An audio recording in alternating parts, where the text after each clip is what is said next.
And welcome everyone to another exciting adventure on the energy that surrounds us. I'm your host, Michael. And tonight's guest, I also want to say real quick, thank you for joining us at this early time. I know it's a little bit earlier than normal, so thank you everyone who's already tuning in and watching.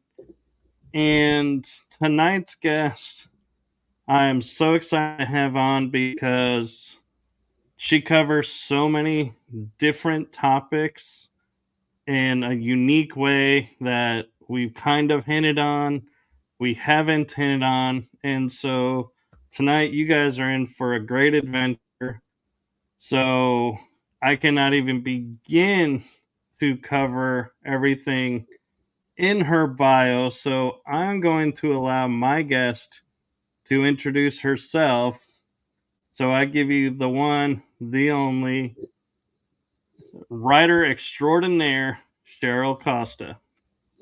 Hi, Mike. How you doing? I'm Okay, good. How are you? very good. For your audience, okay, if my voice seems a little on the resonant side, I'm a trans person, okay? But it's nothing new. It happened 37 years ago. So for those of you who believe this transgender stuff just happened last 5 or 10 years, no, no, no, no, no. It happened a long time ago. It's been around. We've been here forever, okay? All right. My background. Okay, I'm a two-service military veteran. I had a 30-year career in D.C. working for the government. What else do we say here? I've written 52 books on UFOs, and I've got a couple of novels out. And I used to run a newspaper column for 7 years every week, writing a 800-word term paper every Thursday for a newspaper about UFOs. So I'm very dipped in the UFO topic matter, and I can answer some of your questions. Don't ask me about obscure sightings, but I can talk in general things. And it's been very exciting since they started releasing stuff. Really cool stuff is going down. And I like how you point out, that some of this, has been around, and I cannot imagine writing so many books. I mean, I've put out 5 and I got 3 in the works, and I'm like, man, I can't hold a candle to a lot of you saying, I got 50, I got 100 books out. I'm like, how? Let me And explain that. Let me explain that. I'm a UFO statistician. Okay, now when I wrote my column, I wrote stories.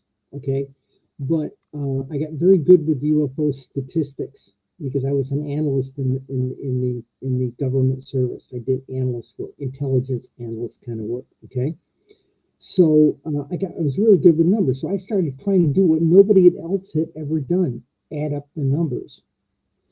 And there's two UFO statisticians in the country, and I'm married to the other one.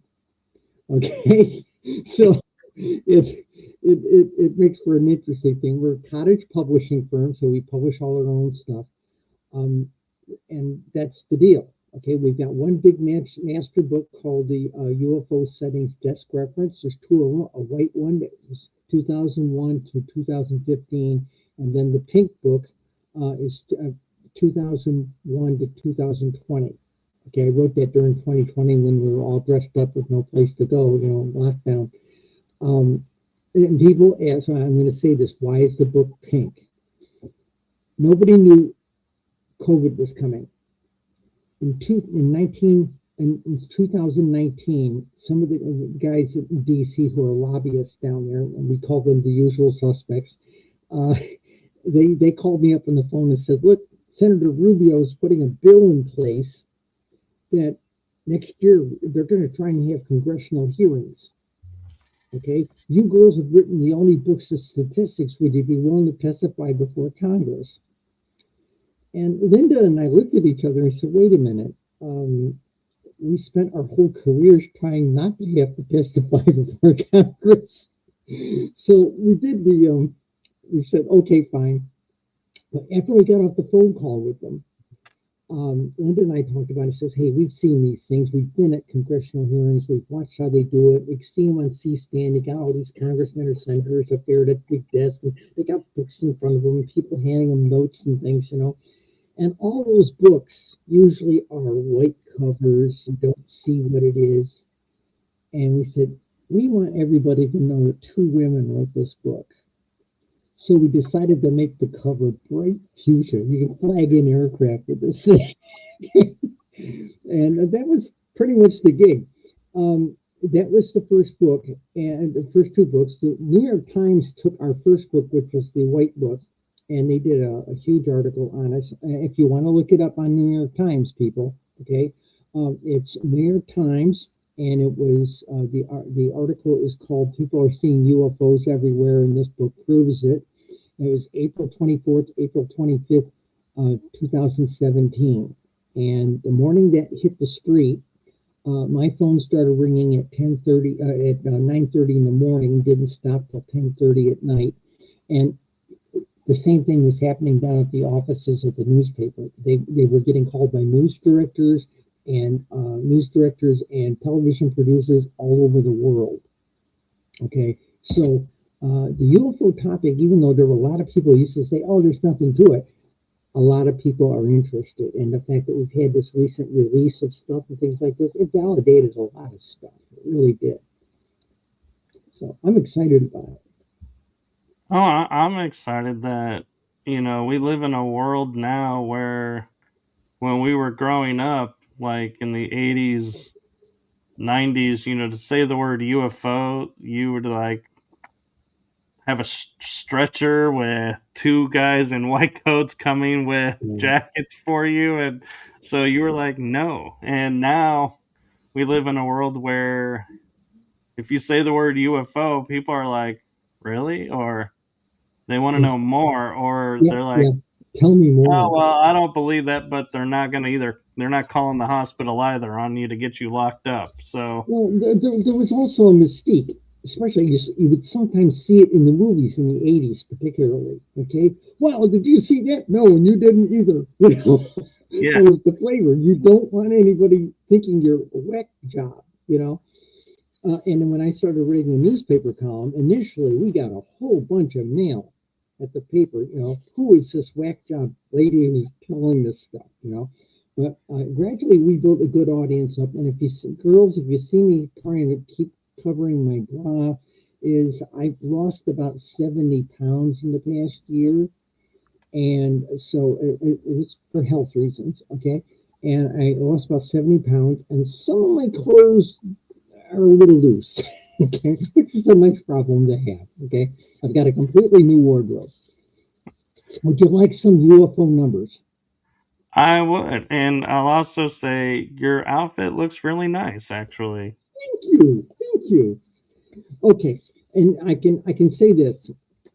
Since I didn't grow up a gal, okay, I changed in my late 30s, okay, after two stints in the military, okay.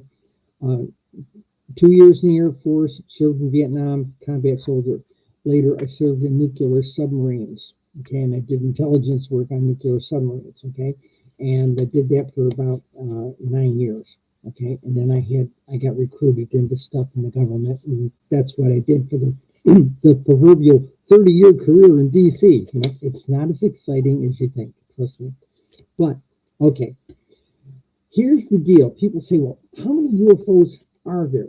Okay, well, if I took the two national databases, National UFO Reporting Center and MUFON's database. They were very kind and they let me get their numbers from them. And I got the databases. They didn't talk to each other. You software people will understand that. And we had to go through a lot of trouble to get both databases to work with each other. We did it. Okay, so I'm not going to do the 2001 to 2015 number. I'm going to give you 2001 to 2020, a 20-year sample, and that's all we ever set out to do. Okay? All right. For that 20 years, 2001 to 2020, there were 167,632 reported sightings in the United States. That's reported sightings, 167,632. Now, over 20 years, that amounts to about 8,300 a year.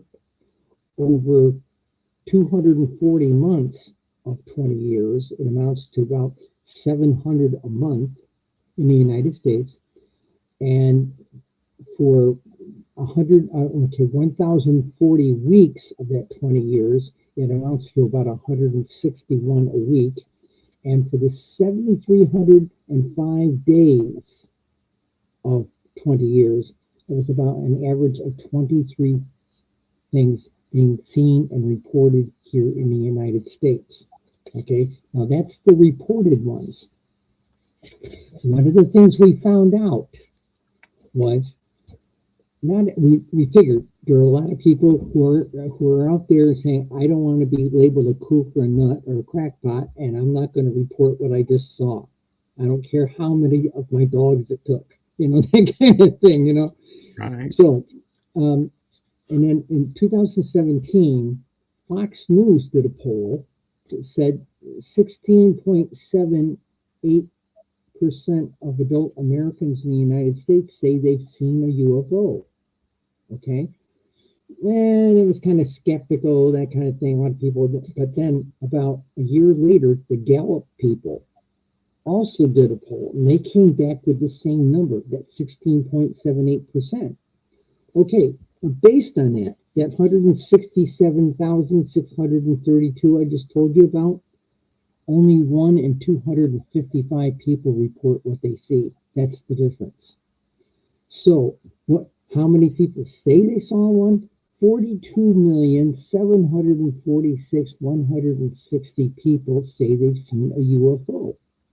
Okay, so you take that number by 20 years, that's about 2 million a year. I'm rounding them off. It's about of the 240 months of 20 years, that's about 178,000 a month. And if you look at it from a weekly standpoint, that's about 41,000 a week. And it comes down to about almost 600, about 585 a day for the past 20 years, for that 20-year period. And those numbers aren't that different now than they were back in 2001 to 2020. Okay, so those are the numbers. The numbers don't lie. No, and I think another reason why people don't report it is we unfortunately live in a time where we don't trust like MUFON or the government. So it's like, who do you call? Nobody. You just keep it to yourself. It's like And are like, Ghostbusters. or Who you you gonna go on call? a Right? Yeah. podcast show and say, hey, I saw a UFO, and you out it that way. But yeah, it's like we unfortunately live in a world now where it's like we don't trust the higher ups anymore to tell what they know. Oh, if I call the government and say, hey, there's a UFO in the sky, am I going to be silenced or No, like no, no, no, gag no. ordered? It didn't work that way. But That's, they blew you off. The Air Force yeah, would say, "We haven't been doing this for years." Okay, and they would blow you off. yeah. Although some So, people at the Air Force would refer you to the National UFO Reporting Center. Those guys are very straightforward and very honest, and their numbers come up rather regular. They update their database every 2 weeks, so you're always getting 2 weeks worth of new numbers. Okay, very good people there. well, it's good Um, to know that there's good people doing it because a lot of times you always hear, like, oh, my information got pushed to the side and just ignored. And it's like, well, why even bother then? If they're not really going to take it serious, why call it in? So it's good to know that there actually is parts of the agencies that are seriously doing the work and not just, like you said, writing people off and just saying, yeah, we'll look into it. And then they're like, yeah, we'll put that in the like so-called Santa Claus pile in the post office that just sits there and collects dust. well, sometimes one of these analysts, they'll get the information, and I've talked to a few field investigators. We've talked about this issue, okay? and I'd be at one of their conventions, and we'd talk about it and say, hey, there's stories that some of you guys that are the representative for your state or something like that. You just, there's a Navy term, gun decking. You blew everybody off. And they've purged they've purged their field investigator ranks of people who do that, for one. But sometimes, you look up the thing, and if the thing was really pretty much around an airport or something like this, there was a tendency to kind of blow it off and say, hey, they just saw the landing lights of that plane, that type of thing. So there was a lot of room for bad interpretation by both the observer, but also bad interpretation by the analyst. And as a professional analyst, I was not very happy with hearing that, but we did the best we could with the data that was available. Okay, and I think it's going to be better because now the government's owning up to this. I got a funny feeling at some point there's going to be a national reporting service within the government.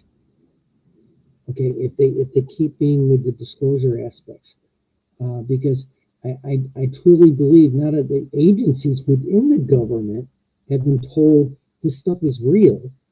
Okay, now I'm going to make a funny point. For the people who have seen that documentary, it came out a couple of months ago, The Age of Disclosure.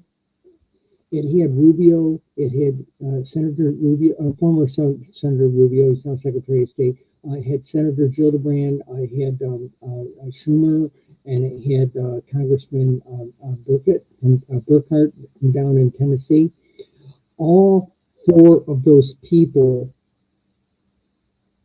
have copies of my books.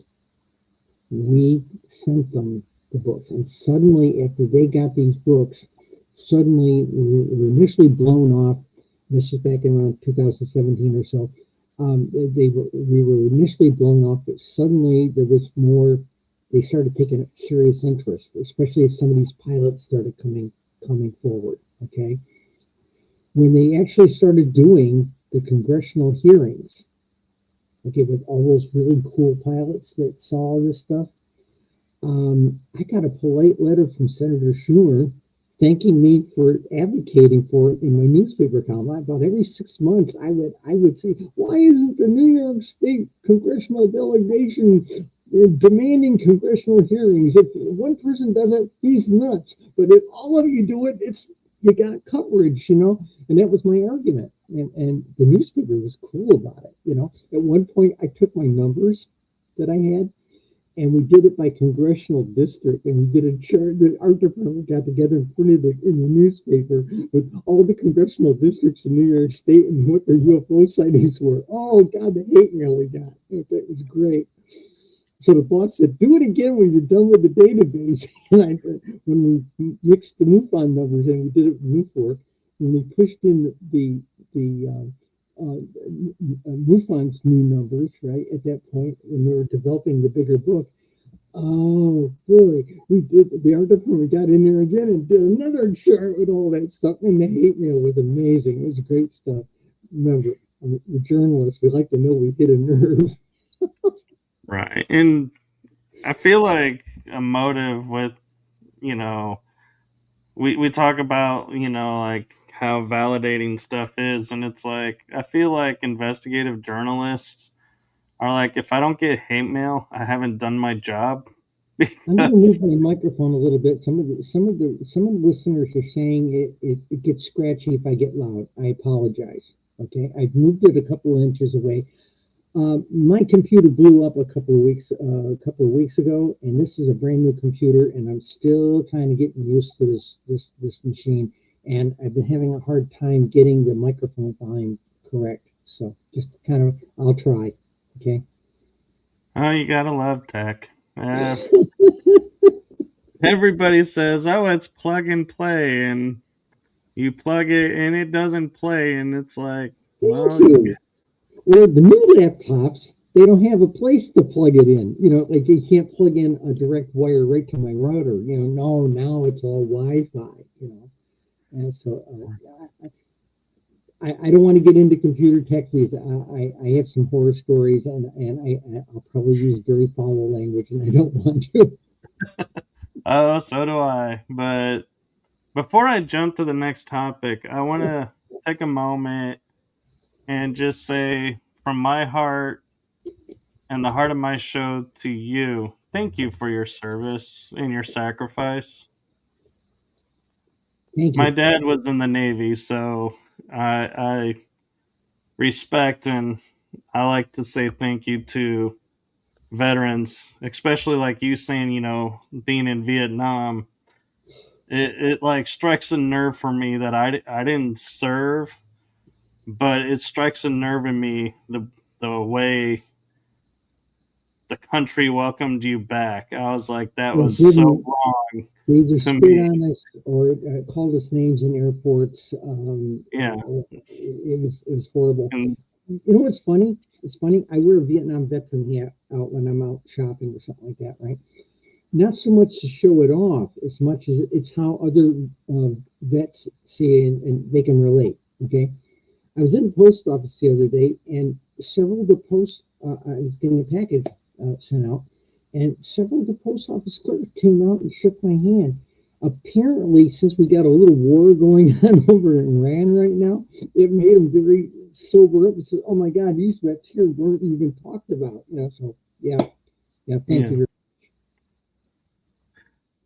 and so the topic I'm wanting to jump to is one that we were talking about. I like to say in full transparency to everyone watching before we got started is you are versed in mysticism, witchcraft, and paganism. Uh-huh. And I've talked about them kind of individually or maybe a pair of on the shows, but never all three. And so I think if you could kind of go through each one and state, this is in your opinion, in your background, this is how it's different from this one. This is how they're similar because I think people don't really understand that. And I think if they did, they would have a different viewpoint. Do we Okay. have time to do that? Yeah, yeah, yeah.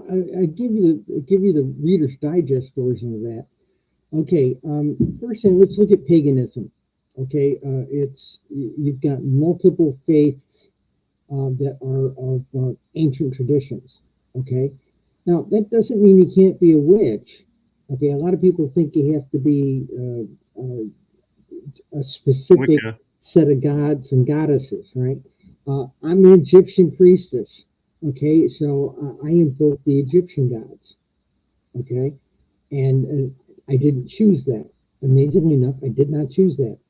I had been practicing probably 10 years, and I was teaching a class at one of these downtown free university kind of places, right? And I was teaching an introductory class just to kind of drum up uh, people who might be interested in you do a temporary class for one evening, a crash course kind of thing, and people would sign up for a longer term with you. Okay, and one night I was doing and asked them, "Would you like a circle?" And we said, "Sure." So I had the stuff there for an altar, and I had it set up, and I said, "Okay." And I went to go and invoke the goddess, and I always just used the ones that were in my books, and most of them were Greek. And all of a sudden, the word ISIS slipped off my lips. And where did that come from? And then the next time I was out doing a wedding out in the park type of thing, and I went to invoke, and ISIS came off my lips again. I said, "Whoa, something's going on here." And I went and talked to a couple of senior priestesses. I said, "This is happening to other people." He said, "Somebody's hit me up the side of the head, hon." So I got deeper into Egyptian mythology, and that works for me. And so my attitude is, I've been a witch since 1977. Okay, okay, I was initiated on a nuclear submarine in the forward diesel. Okay, Wow. Yeah, we were on a classified mission, so I can't tell you where we were, but there were about 8 of us on the ship. And back in those days, being Wiccan or pagan, was almost a court-martial offense in the Navy in those days. It wasn't until like the 70s that bases start saying, "Hey, the pagans can have open ceremony. We have freedom of religion in this country." But it took to like the 1970s for that to happen. But the bottom line is, what we did actually a little bit later than that. It was more like coming up into the 80s and 90s. So a lot of Wiccans pretty much go with either the Gardnerian tradition or the Alexandrian tradition. They're pretty close to the same, just some variances, and they usually invoke uh, the Greek goddesses, Artemis and Hera and things like that. Okay, or just say goddess. Okay, and I usually just go goddess, but I do invoke Isis. If it's my circle to do it, I invoke Isis. There are several other gods that I'm really tight with, as they say. And it was a profound experience. So that's the difference. Paganism, it can be, you can be celebrating with the Norse gods. Okay, and hey, hell for Thor, I mean, I'm good with those guys, I every now and then I wear Thor's hammer around my neck. I got one of those necklaces. Okay, I'm an equal opportunity priestess here. So that's kind of how that works.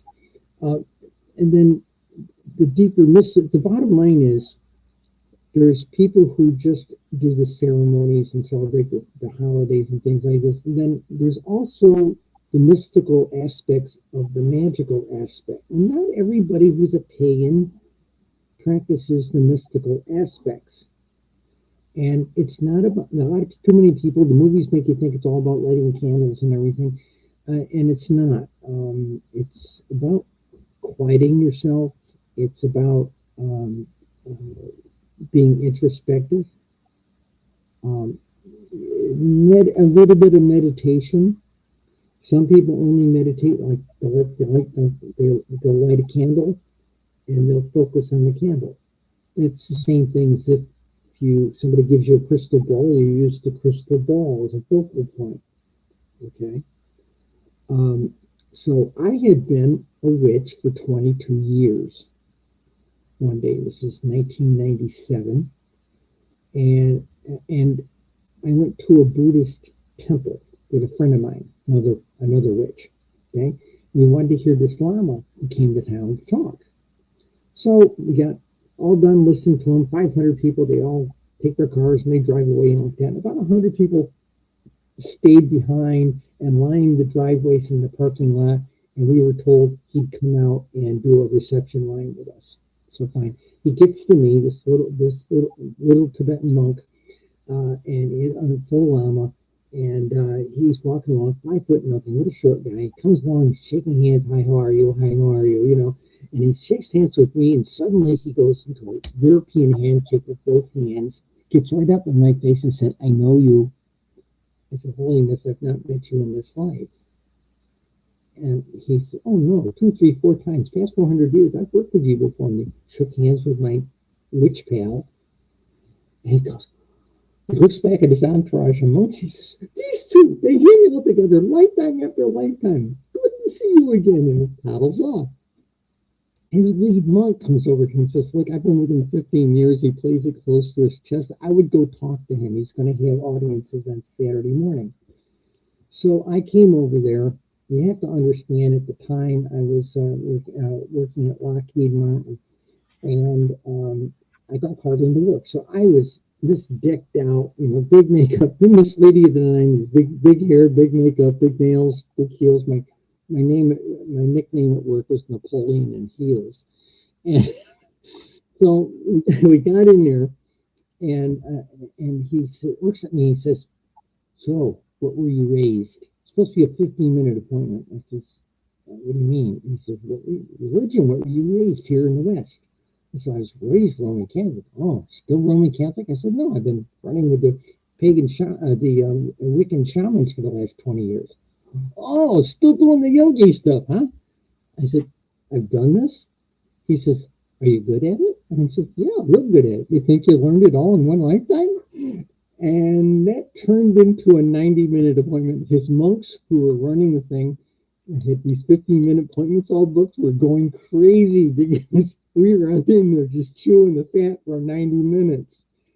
And about 2 months later, my gal buddy and I were both called in, and turned out we had been Tibetan sorceresses in several previous lives, had lived in monasteries both as men and as women, different lifetimes, right? And that was the deal.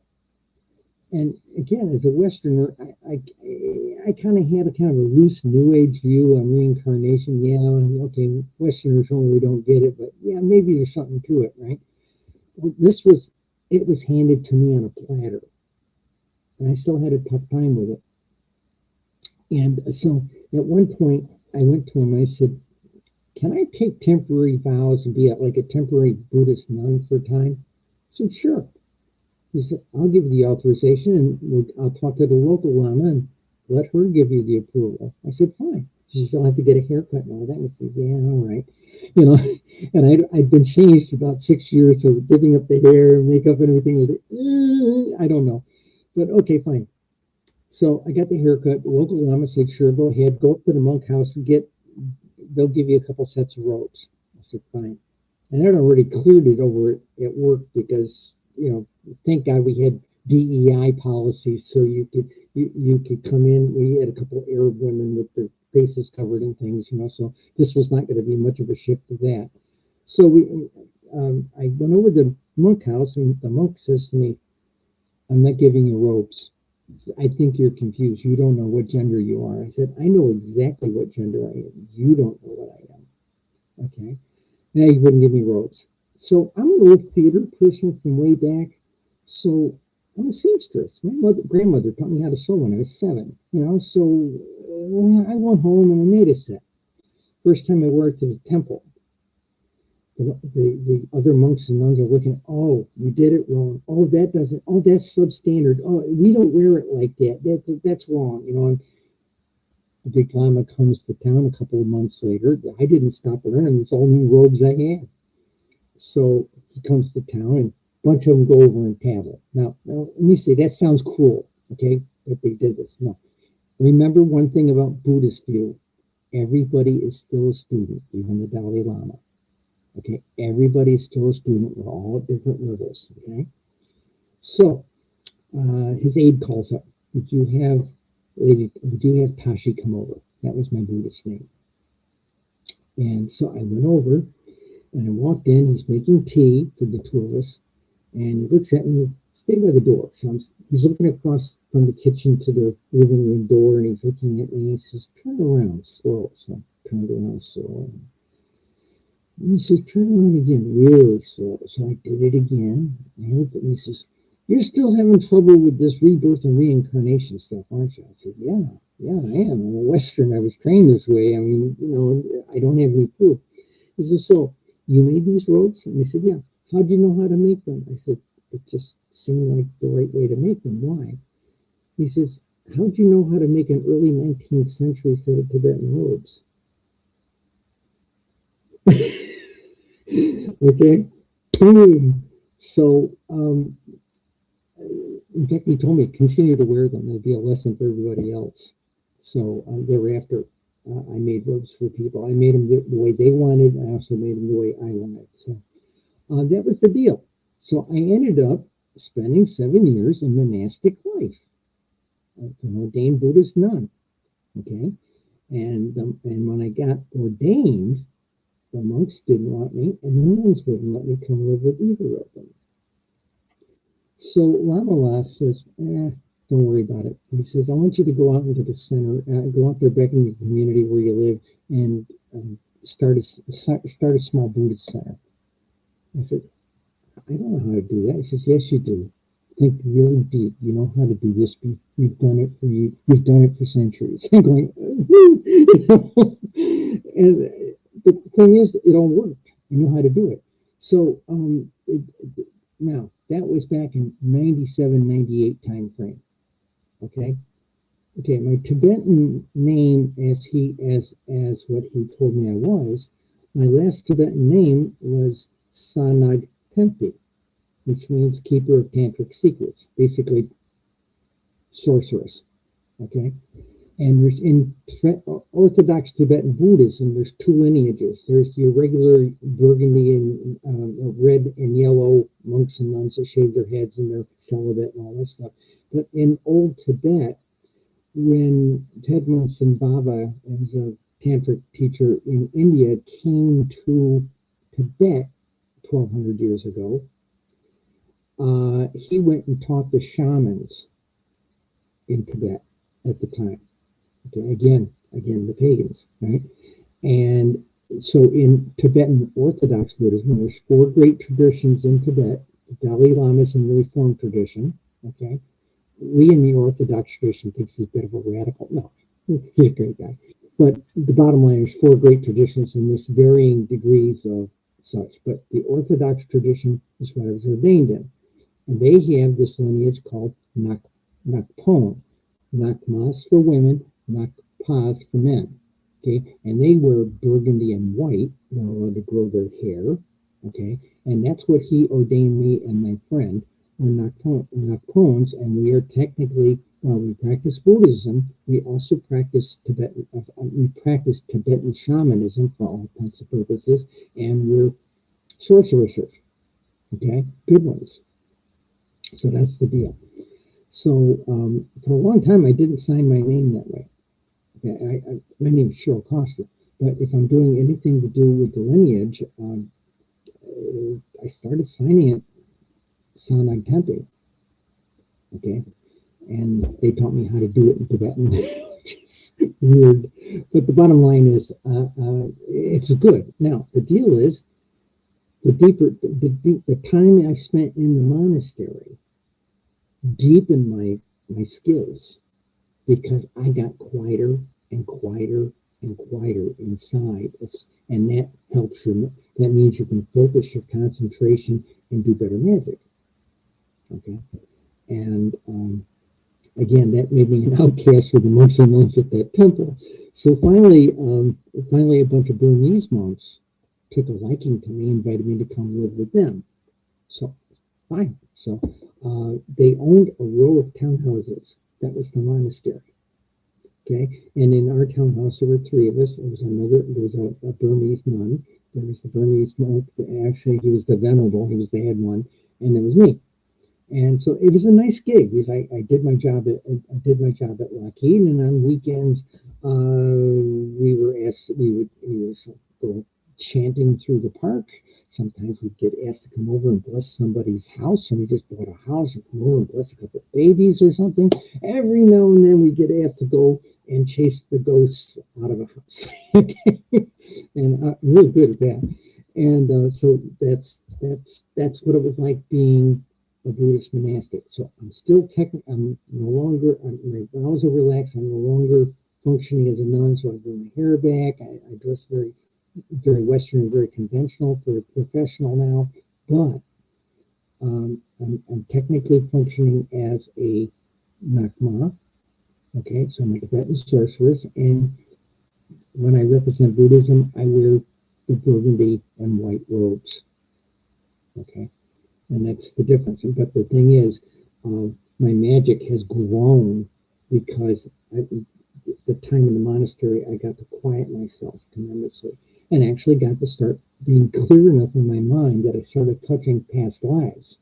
And I've tested clearly about 5. And then there's probably upwards of about 20 altogether. I don't have names, okay, but I have knowledge from those eras. Previous life, I was an electrician on U550, died on 14 April 1944 off the coast of New York. Our submarine got ran by a destroyer. I died in Yokosuka, Japan. I lived in the Geisha district. I was a geisha. Okay, and I died of typhoid. Okay, and the last life I can remember in Tibet was the Sanag Tempe life. Okay, and then there's other ones beyond that.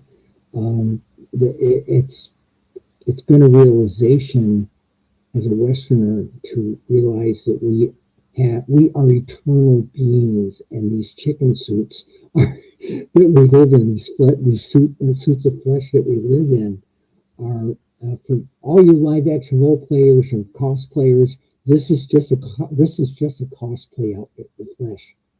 Okay, that's not you. Who you are is deeper inside, looking out. Okay, you are Exactly. immortal. You are immortal. And it's interesting, like you say, you don't have the names, and like the first thing that popped in my head is you don't need names because I feel like you're pointing out the difference between Western and Eastern thought. Eastern thought is you have a past life. That's incredible knowledge to have. We all have. We all have. Western thought is, well, who were you?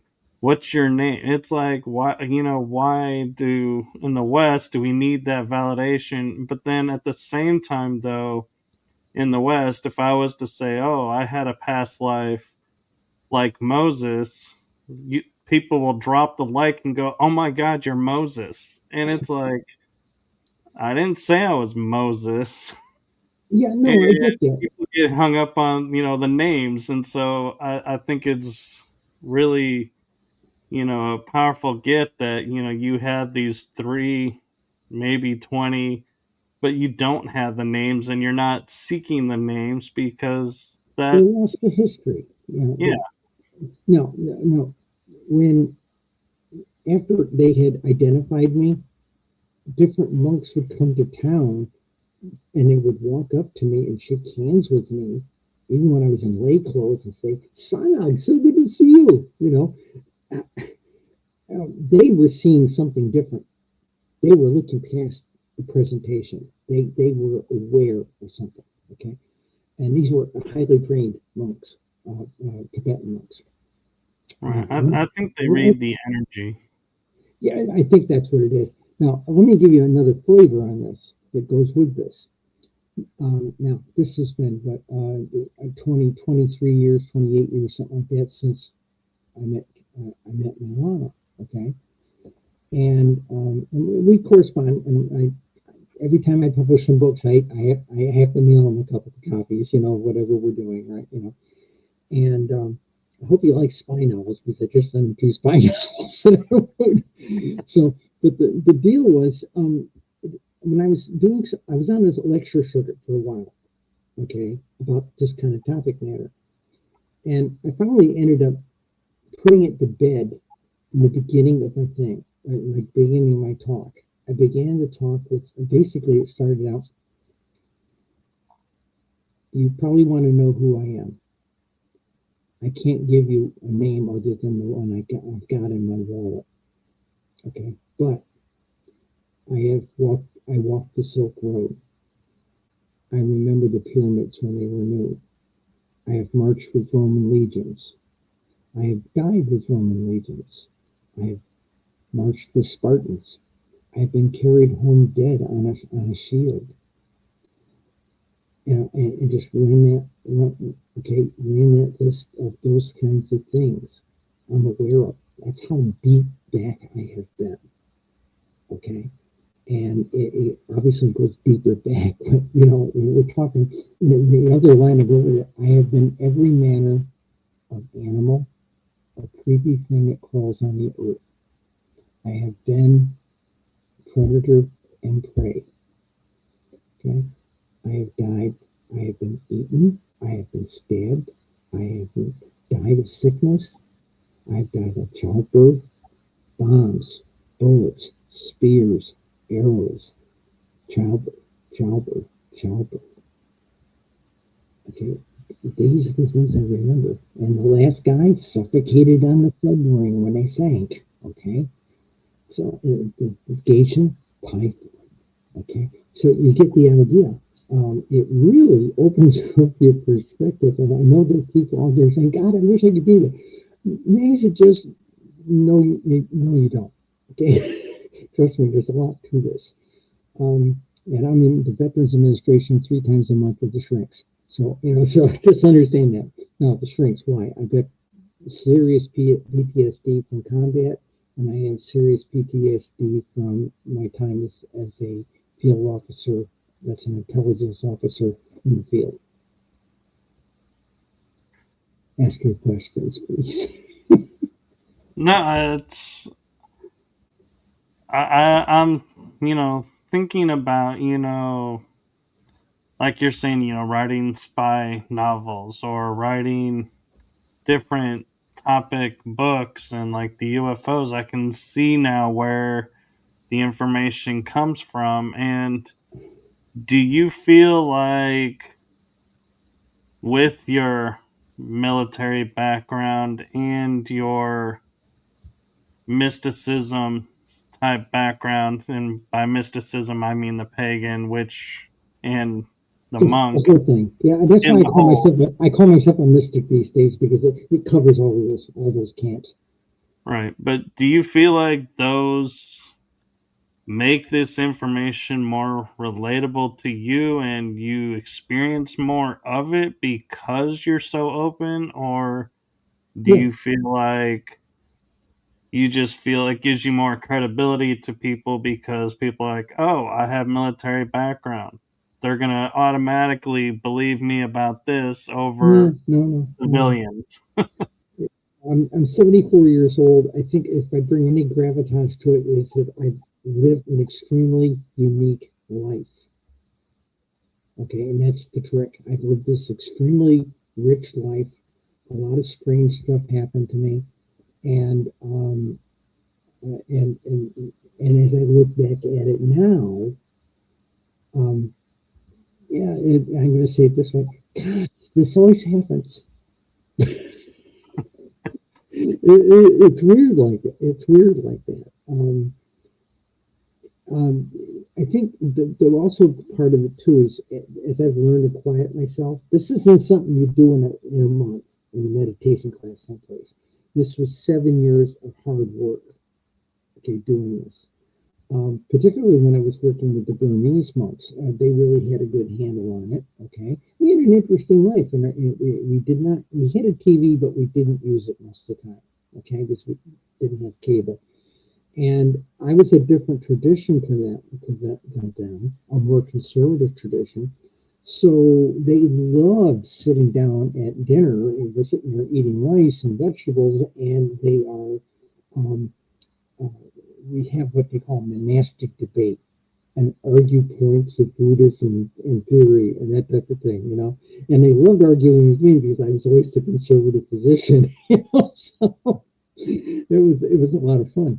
And every now and then I do get to go go do a retreat someplace, and I do the retreat. I get to have that same kind of monastic debate kind of thing. It's fun from that standpoint, but it's highly intellectual too. So as a Westerner, it's so awkward. But the point I'm making, because you clear yourself and you're open to it, all the knowledge of the universe is out there. Okay, and you can connect with it. You can connect and have parts of it. Now, can you look it up like a book? No. Can you Google it? No, you can't. But if you start thinking about something you're interested in, suddenly you start. I wouldn't say suddenly, but maybe over a period of time, you start understanding stuff. Okay, give me an example. When I was writing murder mysteries early in my writing career, um, I had a couple of medical examiners say, "Wow, for a writer, you really know a lot about forensics and the how an ME looks at things." Okay, I don't know where it came from. Okay, and eventually I had a real ME, Harvard trained ME. I would send her I would send her the draft, and she would check my work, and she'd actually type up a death certificate for the deceased. And so I had a real death certificate for that character. And so the knowledge comes to you a certain way, and it's a strange experience. It doesn't happen overnight. It took me years, but it is possible if you apply yourself. Uh, that's the whole paganism. Do I still go out on pagan holidays? Yeah, I do. Okay. Sometimes I go out by myself and have a ritual. Sometimes I'll go to somebody. I'll go to Pagan Pride Day and do something like that. Sometimes I used to teach. I taught my last class in 2023. Graduated the largest class I ever had in 2024. Okay, and we went to Pagan Pride Day. We signed up for Pagan Pride Day, and the class went down. And about a third of the class, we had them dress in Egyptian god and goddess costumes. They all got together and made them. They had pictures and they made them. Okay, and what they did was we had the people who didn't dress walk around with them on their arm. Okay, and the gods and goddesses would walk around and they're role playing with you. Well, actually, they're actually channeling, but it seemed like role playing with people. And the gods and goddesses were shaking hands with people. It was one of the best things they ever had at Pagan Pride Day, you know. And so that's what I directed. And did the opening rituals with Egyptian rites, very accurate Egyptian rites. So we were able to look up. So again, you have to look at it. It's not about getting something for yourself, like the Westerners think of. Oh, I'll do a spell to bring something into my life. No, no, no, no, no, no, no. No, this is about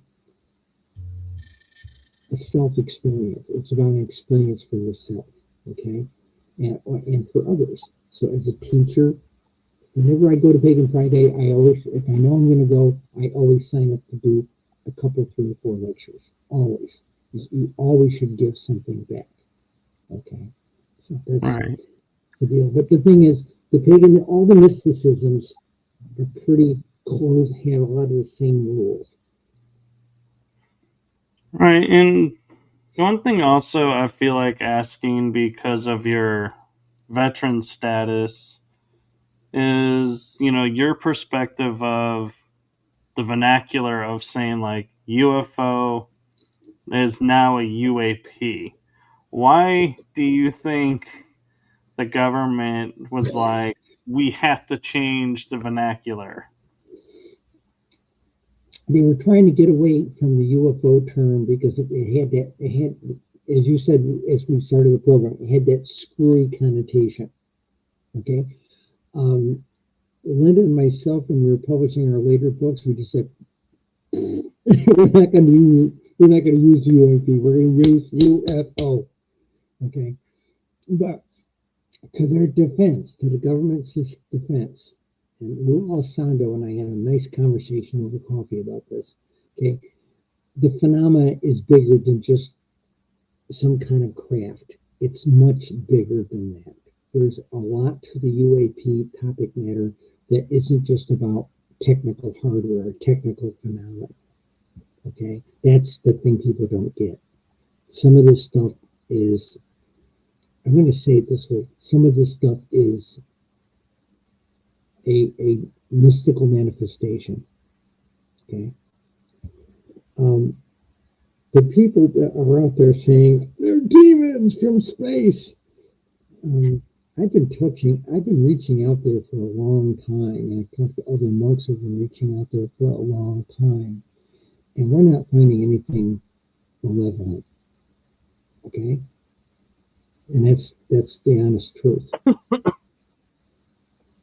No, I agree. And I feel like, uh, and I'm going to put this in generic terms. I'm not, going to label a specific organization or anything, but I feel like the government likes to, when a topic reaches a certain point, put some fear into people about it and kind of try to break it up. And so, like UFOs, no, it was harmless. And then all of a suddenly it's like we have, oh, UFOs are coming to invade and they're coming to attack us and they're going to, take over the world. And it's like, really, why is Hollywood now doing this? And I feel like it's so the UFO community dissolves and people are like, nope, we can't talk about UFOs. They could have done it. back in Babylonian times, it would have been a lot easier. Okay.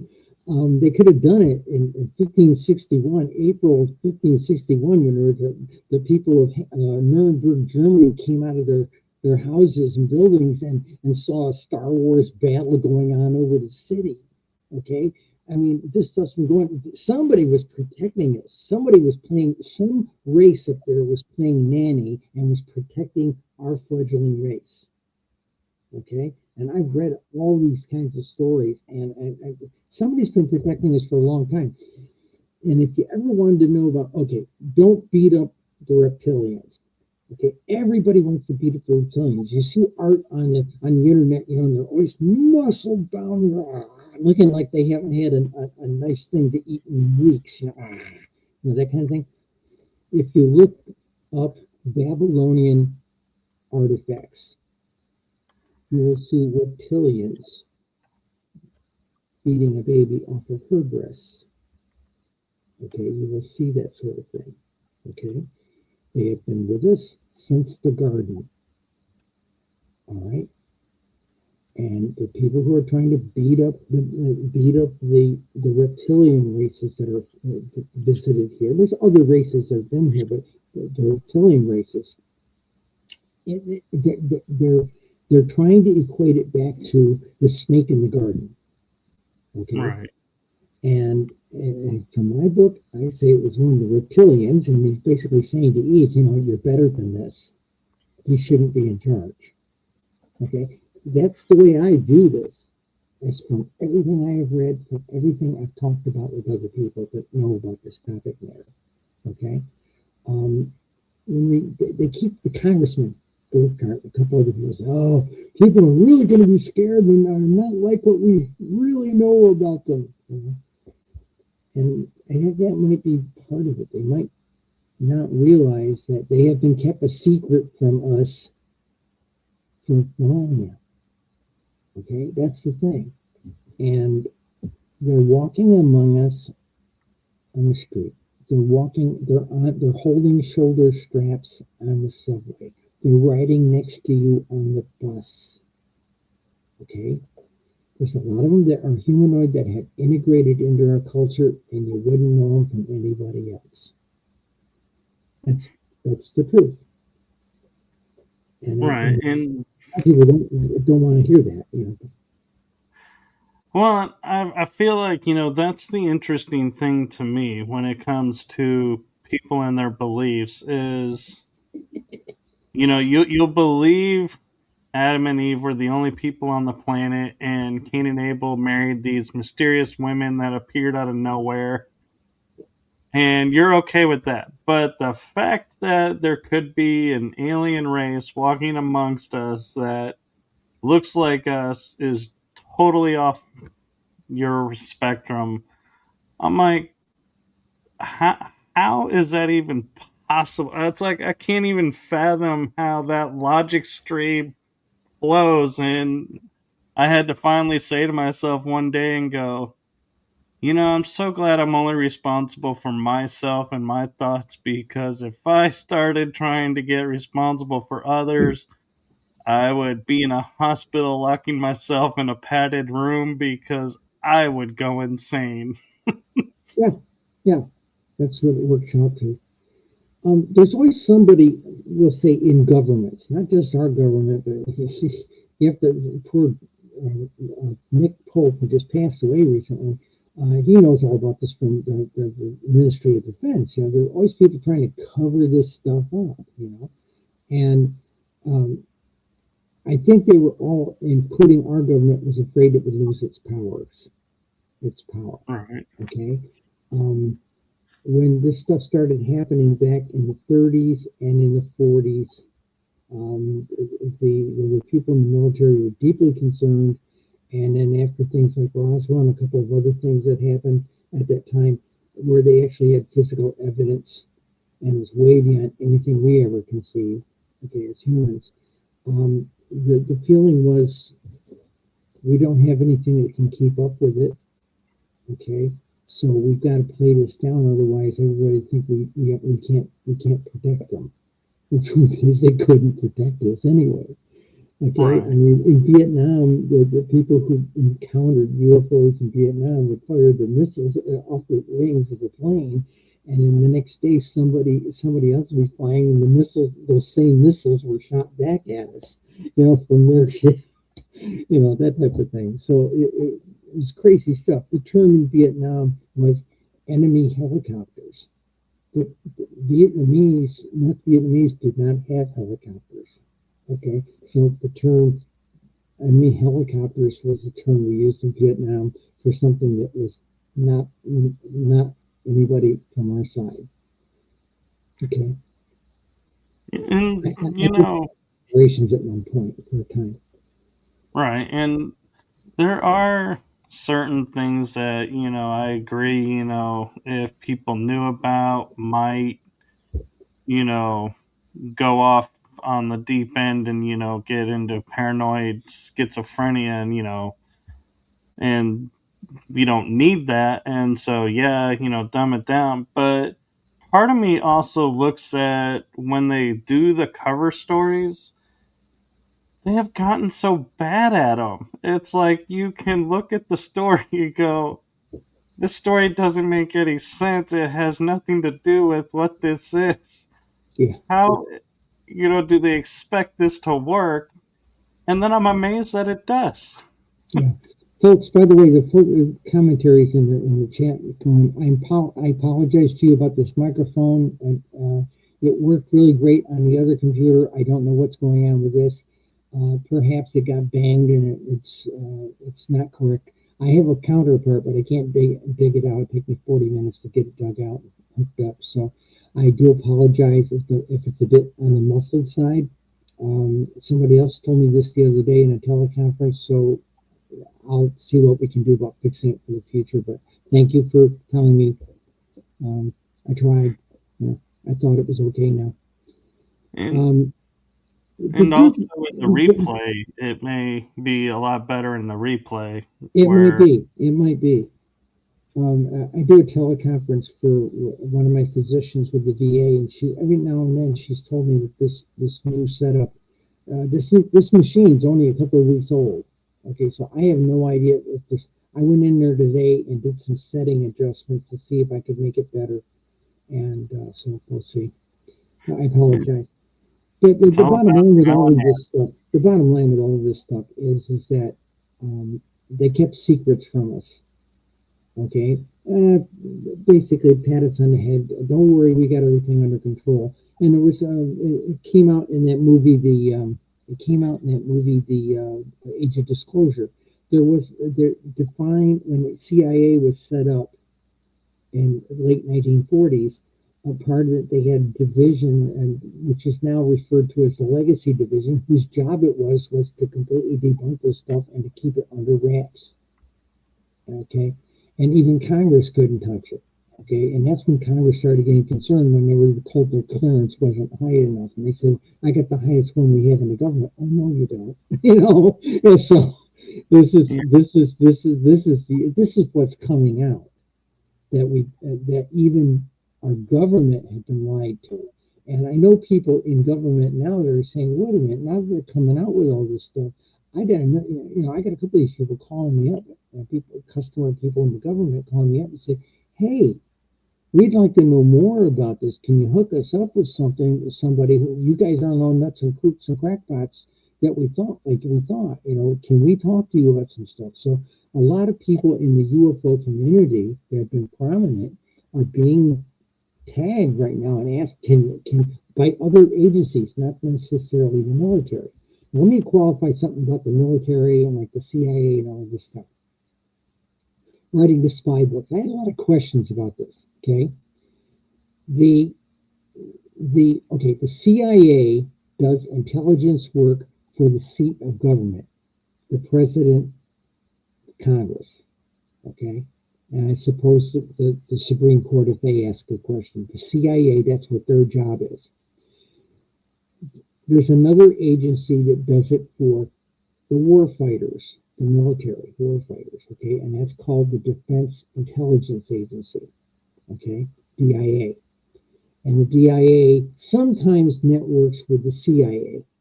Okay, And so that's kind of where my experience is coming from. I can't go further into it than that. No, I understand that. And I also, I find it interesting that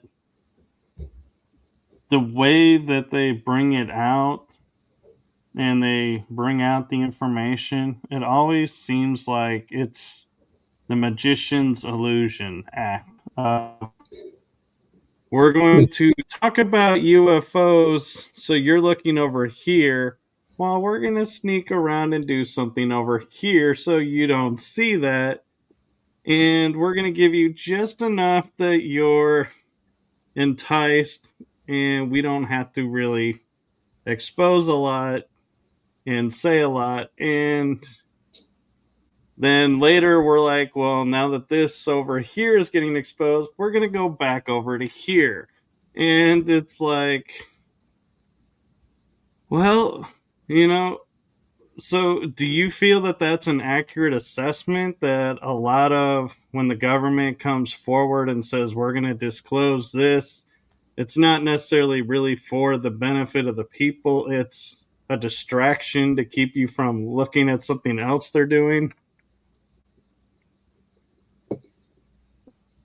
I think I'm going to try something with the microphone closer to me. I hope that works better. You guys in the chat room need to tell me, okay? I'm going to talk directly into the microphone.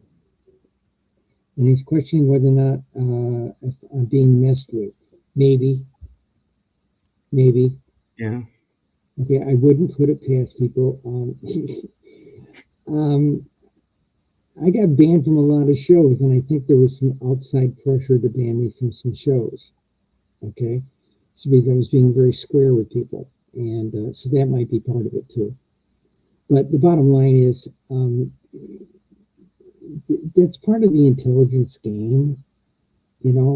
Sometimes it's about distraction. Sometimes it's about distraction. Sometimes it's about misinformation. Okay, and misinformation is a big part of the intelligence business. Okay, so I clearly understand that. So like I said, we don't know the whole scope of it. Hopefully, we'll get a lot more. They're releasing some pretty good material. I was impressed with that Apollo 17 footage where we saw a triangle going across the sky. I saw one of them back in 2012. Okay, a triangle with three lights on it, and it kind of looked like a Star Wars fighter on the back of it. I saw one of those things, and 8 months later, I'm doing a newspaper column.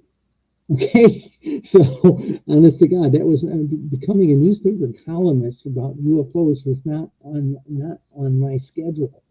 But after I saw that triangle, I was going, "Whoa, this is real," So and I've had a lot of people trying to debunk it. Oh, it must have been a triangular shaped blimp, is what they told me. Okay, and I've heard every debunk going.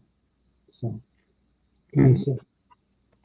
What's your opinion too of NASA? Because a lot of people view NASA as not really doing anything with all the billions of dollars that they have. Because let's be honest, when was the last time NASA sent something into space? Like people, and we went exploring somewhere. It's like that all seems to have stopped, and we're focused more here and No, I think they're other doing. I agencies. think they're doing a lot of stuff, but the press isn't covering it like they used to. Okay, we hardly ever hear about launches of things, and then we find out, oh, I think they've got this new probe just reached Jupiter or something like that. I never heard about that being launched, that kind of thing. Okay, so I think we're being just not told, or the press just said people think people don't want to know about it, so they're not reporting it. Right. Well, because yeah, and the other part I was going with it is like you have SpaceX, and they're like, we're going to Mars, and everyone's like, oh, we're finally going into space, and we're going to explore, and we have material we can bring back and reuse. And I'm like, NASA's been doing this a lot longer. How did they not figure out how to use reusable equipment? They could have. They could have. Thing was, the military was heavily involved, and if you think about how government works, well, they had a lot of really smart people working on this stuff. There was no motivation to do make the technology reusable. Okay, the original plan for the Apollo project was simply we got to keep up with those Ruskies. That was the mentality. Okay, we've got to. They put a guy up in space. They put Gagarin up in space. Okay, we've got to do that. We got to get somebody up there. Oh, they might make it to the moon. We got to get there first. The idea was, they get to the moon. If they militarize it, they'll be dropping rocks on us like kids throwing stones off a highway overpass. So that was part of it. That was the big deal. They were frightened the Soviets were going to get there first, and they took the cheapest route. In fact, what really broke my heart was when Nixon's Republican administration came in, and they canceled a whole bunch of Apollo flights to the moon. Okay, and we had the technology then. They're talking about putting a base up there now. We had the technology in the '60s to do it, but they blew it off. Okay, and we got to save it, for something for home. Okay, and we beat the Russians, and that was the objective. That was the problem. And this is the point you have to kind of keep in mind. We didn't trust them; they didn't trust us. Okay, and what it amounted to is our leadership in both countries. The leadership in both countries bankrupted both countries, trying to be better than the other side. Okay, Right. that's the stupid thing. Right. Because I I can always say that in thought, Russian. Da tоварищ. Yes, comrades. Yes. yeah, because that was always like one of my favorite lines in Independence Day when they're on Air Force One and he's like, how do we, not, how do we have this and this? And the guy's dad looks at him and goes, do you really think they spent $10,000 on a toilet seat? I'm like, yeah, and it's Six like, hundred we dollar think about hammers. this and we're like, that's exactly right. Our government is spending all this money and we have no idea where it's going. We're told it's for this, and we're like, the price tag doesn't match. But we're like, okay, keep us safe.'re good. Well, we're talking about, we didn't hear about them launching things. We've put some stuff up around Mars the last few years that is amazing stuff. And they're getting really, really, really great pictures. I'm going, I never heard about that launch. you Yeah, know, so this there's a lot of people that have not been telling the public, or it hasn't been reported to the public, like again, the media. The media has gotten very cheap about what they report. They worry about you and I were talking before we came on the air about numbers. Okay, so the news has to generate numbers, or we're not going to cover it. right. That's what it And boils down to. I was a talk show host for half a dozen people over the years, part time. I had my day job, and I got to be a talk show host on the weekends. And there was one point in my career I was making industrial movies, and it was so funny what people don't know. So right. And I kind of got disillusioned with the media in the late 80s and then the 90s. And the late 80s was we had an anchor woman come in and was talking to us about the news and what it's like. And she was in Kuwait when the oil fires were going. And so she was telling us her experience. And she said, now, the saddest thing about news now is all those stories of like humanity at its best, you'll never hear anymore because they don't bring in the ratings. yep, all the news has to bring in ratings. And I thought, okay, yeah, that makes sense, but If it bleeds, it ratings leads. determines. That was the old motto. If it bleeds, it leads. Right. And then in the 90s, when, I would go to the airport and I would see the soldiers there getting ready to be shipped out, and they're all laughing and cutting up. And I'm like, on the news, they show it's horrible over there. And these people look like they're getting ready to go to a party. I'm like, what is going on? And so I sat down next to one and I'm like, I need to ask you, can I ask you a question? He's like, absolutely. I go, how do you do it? And he goes, do what? I go, how do you every day know there's going to be a bomb on the road or something, and this is going to happen because that's what they show us on the news? And he goes, I'll be honest with you, I've been watching the news since I've been here, and I don't understand it either because we'll have one IED a month if we're lucky. Okay. And I'm like, what? Oh, that's it. I was like, after that day, I was like, I'd never watch the news again because I was like, no. Okay. I was in Cam Bay, Vietnam. And it's a port. It's a port, and it was an Air Force base there, and almost one of the biggest air bases at that time. And one of the things that came out one day, towards the war, we were winding down. Okay, President Nixon put in a place called Project Hammer Draw. We're going to get more soldiers out of there, and they were just shipping people home left and right. Okay, we had a couple of rockets come in and hit a couple of our buildings. Okay, at the base, it was reported in the news that nothing was hurt on the base. They hit a chicken coop. We didn't have a chicken coop on the base, but that's how they reported it. Okay. And I went back, when I got back to the States, I went back and researched certain things, you know, and I just, my God, that isn't reality what really happened. Yeah. So And the news is twisted, and sometimes you make, I don't know if it's being done by the news agency itself or the government or both. well, that, and then I look at, in Vietnam's, obviously I'm too young to know it personally, but I watch like a movie like, say, Good Morning Vietnam, where he starts, broadcasting actual facts over the airwaves, and they're like, we got to shut him up. We got to stop him. He's not supposed to be talking about that. Yeah.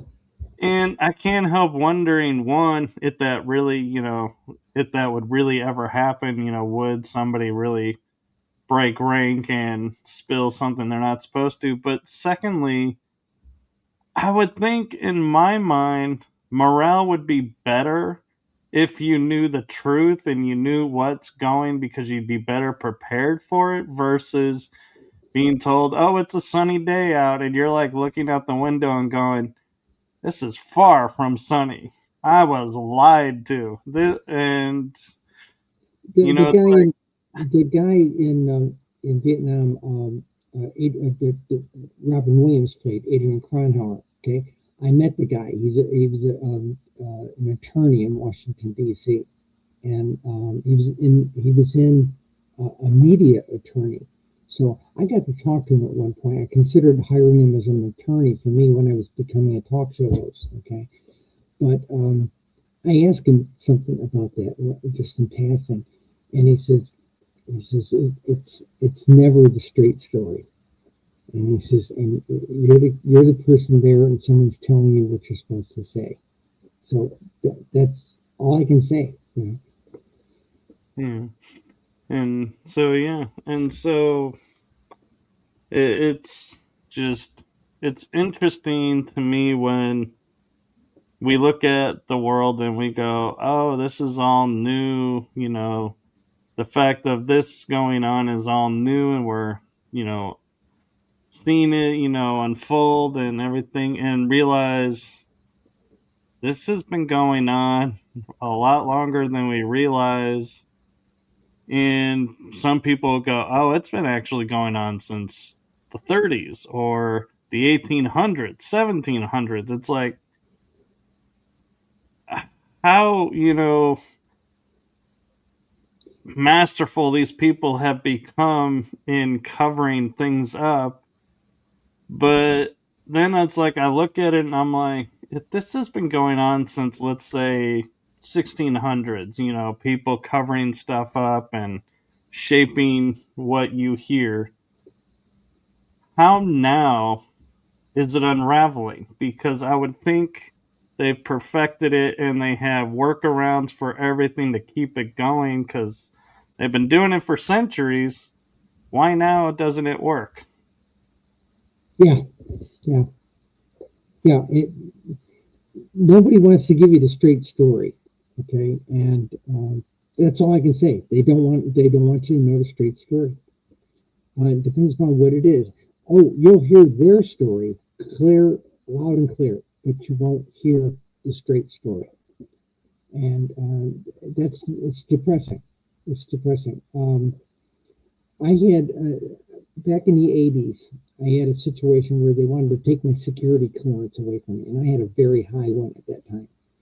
And they said, "Well, we know you're going through this gender change." I said, "Yeah, so what?" And they said, I'm good. I'm good.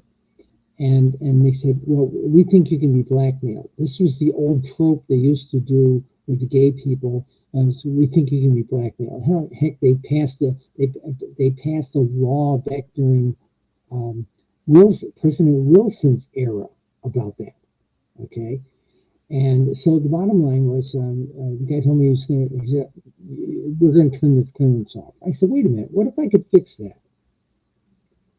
And at that time I was still presenting as my boy stuff, but I was getting really soft around the edges, if you know what I'm saying.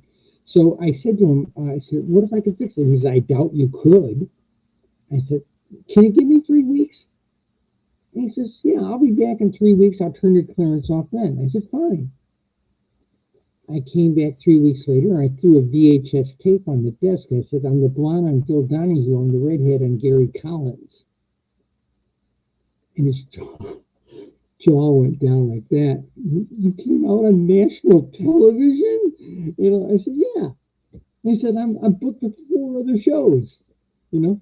And I made copies here at work. I made copies at home, and I passed them out to all the guys who were working. They took them home and watched them with their wives. So 3 days later, I get a letter on Department of Defense stationery. "While you have demonstrated that you can't be blackmailed, we are questioning your good judgment. We want you to talk to a Department of Defense certified psychiatrist. Refuse and we'll turn the clearance off right now." I said, "Oh, happy to talk to him." I'd had a full set of psychologicals done at Hopkins. Okay. I knew what I was. They were up there. They got done with the test and said, "Hey, kid, you got a girl's brain." No kidding. So the deal is, uh, I said, "Sure." I said, "Just send me to someone who knows what transgenderism is, sex and gender, because not every psychiatrist really has a handle on it."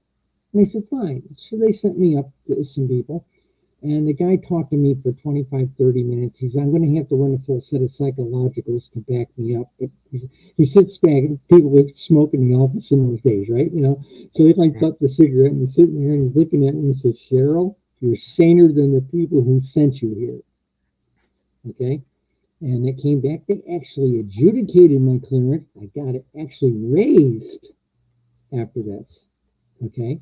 So, but that forced me to go, that actually made me, um, turn me into an activist, because suddenly I was completely out. I'd been on national television. I was on national talk shows. I was on radio talk shows. And I became a trans activist. And because they made me come out of the closet, I didn't have to protect anything. So hey, let it all hang out, baby. So that's how this went down. In fact, I'm one of back in the early '80s, the term transgender wasn't on the books.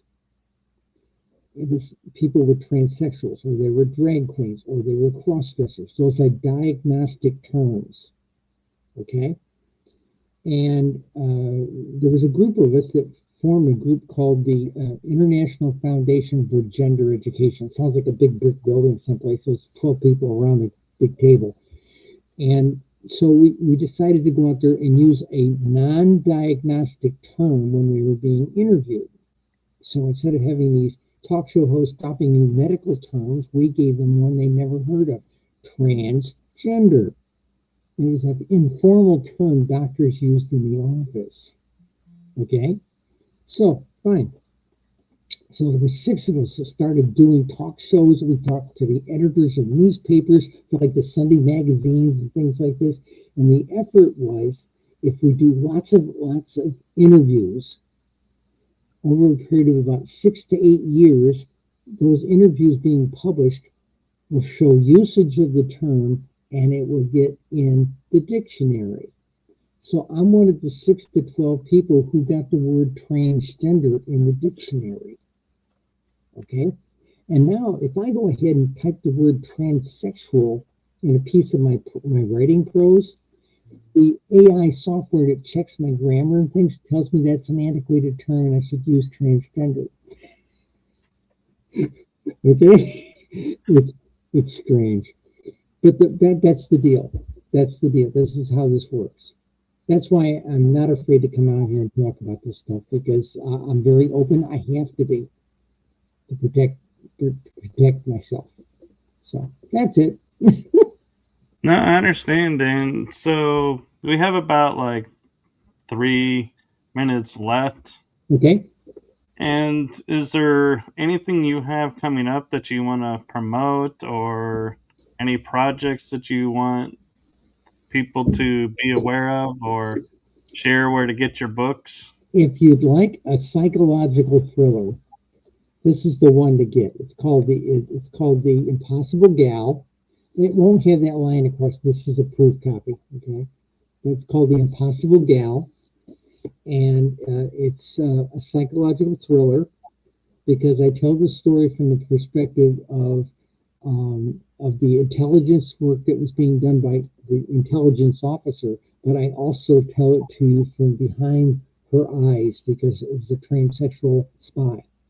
It was a translator, okay? And I tell it to you from behind her eyes. And the shrink right now, it's the reading club, book club book for the Veterans Administration shrinks, because I did such a great job of writing a psychological thriller. But the deal is, the spy side of it is the declassified story, and the other part of it of what's going on in her head and how she sees things and how she interprets things. It's a good book. Now, that's one. The other book, both of these, by the way, were assigned to me by the hang on, I just lost my earphone. Both of these books were written as cathartic treatment. So the first book I wrote was called The Second Oldest Profession. And I wrote a series of short stories about this particular character who's a undercover spy, and she's trans. Okay, and at that time there were 3 trans undercover field officers. That's history you don't hear about. Okay, so this book was the first book, and I wrote this back in 2023, published it in 2024, and it covers the 1990s. Okay. So many people wrote me and say, we want to know about her first mission. So I wrote this, The Impossible Gal. Both are available on Amazon. And if you want to buy them, this is the one to buy first. Read this one first, and then read this one. Okay. But people have, the fans have asked me to write book 3. Now, what book 3 does, picks up where the second book, where the Impossible Gal leaves off, and there's a 4-year gap in there before the other stories that were in the red book happened. And also there were these short stories, there were big gaps of years in between all those stories in that first book. I fill in the gap, go from that first mission to the 1990s, and then fill in all the holes in between. Remember, the Soviet Union was coming apart at the seams. and communists were on their way out. Those of us in the intelligence business knew in 1981 they're nearly bankrupt. They'll be out of business within 10 to 15 years, and they were out of business in 91, 92. Right. And the fall of the wall, it was like, people forget about that. And it's like, yeah, history has these little nuanced moments where we look at the event and go, yeah, this is, history in the making. But nobody thinks about all the stuff that went into making or pushing that event to happen. And so it's like, yeah, like you're saying, there's a lot of people behind the scenes doing things in different roles and different ways, and they're all untold stories. And we had, like Hogan's Heroes, the TV show. It's a farcical tale, but they had the term in there that they used for Hogan's team, unsung hero. And I was like, that is so poignant because so many people were working behind the scenes on things Yes, that yes, never yes, get yes, credit. absolutely. Yeah, absolutely. And so it's like, yeah, there's lots of unsung heroes out there in the world. Yeah, there are. And in the intelligence community, I made the comment in the opening for the book that there's all these women that serve, genuine women that served in the intelligence business, and most of us will never ever hear their name. We won't know their names. Okay. In Right. fact, most spies, if everything was done right, you have never heard of them, and you are not supposed to hear of them. And in fact, when their name might be declassified to talk about them after 50 years, usually at that point they're dead. Okay, so that's why it happens like this. That's why you see these British spy movies that sometimes come out and they say, this is based on a true story, because the guy's dead now. Okay, Right. so that's how it has to be, because if people heard your name, like say at the end of the war or something like this, and people might say, "Oh, that guy did that, or that gal did that. Oh, I'm going to go kill his family." That kind of thing. That's what they're trying to protect. Right. The intelligence business, especially in the field, is a slimy profession. Trust me. Well, that, and there was all these different societal rules that were in place. Like, you look at the movie Hidden, I think it's called Hidden Figures, which was the women who pretty much ran NASA Yeah. and kept it afloat during the 60s, but never got credit for anything. And it's like, yeah, it's amazing to hear these stories and then be like, well, we look at it in today's terms and go, why couldn't we know this then? Like, Well, okay. that women were working It's the in NASA. sexism. It's Yeah. sexism. Okay. A lot of things that were discovered in astronomy, late 19th century and early 20th century, were discovered by women that were doing the work in the back room. They used to call them the computers. Okay. And all these white men took credit for the things that these women discovered. Okay, and there's a long history of this stuff. So this is the misogyny is what the people, women, to some degree, trans women are fighting.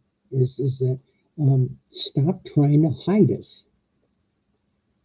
Right. And so I just want to say, as we wrap up this episode, I just want to say thank you for sharing your story and your experiences with us. And I am hopeful that the sound may be better in the replay, because sometimes some of the glitches may get ironed out in the recordings that they do somehow on technology. I don't know how it works, but Yeah.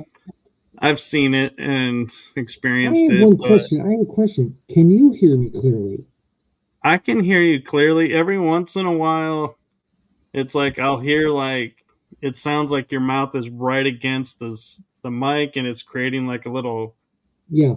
Okay. verb. But normally, no, it was like I Okay. didn't It have it. may come out okay on the recording. You know, we'll see what happens. If you can hear me clearly, okay. I just don't know what they're not hearing. So, but Well, and it could it's be good their to be on speakers. the show. It really has, Mike. I appreciate you having me on. Yes, and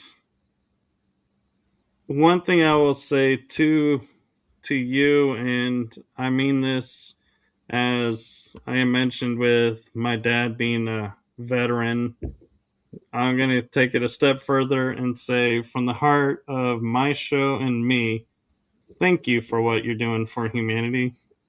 Thank you. My pleasure. My pleasure. And to everyone who is watching this episode, please follow along and buy her books and, you know, look into her story and everything, and like, follow, and subscribe, because you never know when we may have her back on and share more. And hopefully the mics will be all worked out and all the kinks worked out. But when you get new stuff, you can't always iron out everything up front. So do keep that in mind. And thank you, everyone. And thank you so much, Cheryl, for having the courage to step forward and to share your experiences, and to share it in a way that you're not putting it front and center and saying that, like some people do. It's more of a, hey, this is my life, this is my story. So thank you for that. Thank you. Thank you. Oh, I will say in Russian. Спасибо. До свидания. I'm not even going to attempt that. I was going to, but then I was like, nope, I could feel my mouth not going the right way. And I was like, nope, I'm not even going to try to butcher Hasta that. la vista. We'll do it in Spanish. How's that? There you go. Hasta la vista. Or hasta luego. Bye bye. All right. Bye bye, everyone.